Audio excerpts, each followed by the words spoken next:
मी ना बघा इथं टमाटा किसून घेतला आहे, शिमला मिरची, पत्तागोबी आणि गाजर मस्त छान असं किसून घेतलेलं. आणि इथं तांदूळाचं एक छोटीशी वाटी पीठ आणि एक वाटी रवा घेतलेला आहे. आणि हे ते बॅटर उरलेलं होतं ना, मुगाच्या भज्या केल्या होत्या, ते बॅटर उरलेलं होतं. तर म्हटलं काय तेलकट खायचं, मग ते सर्व काही इथं मिक्स करून दिलेलं आहे. साहित्य बघा, गाजर किसलेला, पत्तागोबी, शिमला मिरची, टमाटा आणि तांदूळचं पीठ आणि रवा छान असं मिक्स करून घेतलेलं. आता तवा ठेवलेला आहे मी गॅस पेटून, त्याच्यावर मस्तपैकी असं आपल्याला धपाटे, जाडसर धपाटे बनवून घ्यायचे पिझ्झासारखे.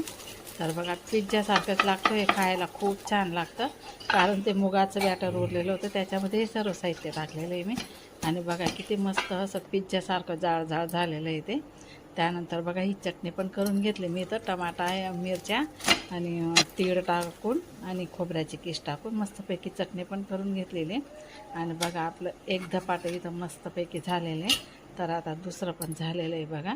आणि चटणी पण वाटून झालेली आहे माझी. मस्त अशी पांढरी चटणी केलेली आहे मी तिळाची. आणि एकच नंबर खायला. तुम्ही एकदा नक्की करून बघा. तुम्ही मुलांना टिफिनमध्ये द्याल ना, तरीसुद्धा पूर्ण टिफिन पूर्ण संपवून येतील. तर चला, आजचा व्हिडिओ कसा वाटला तुम्हाला छोटासा, तर कमेंट करून मला नक्की सांगा.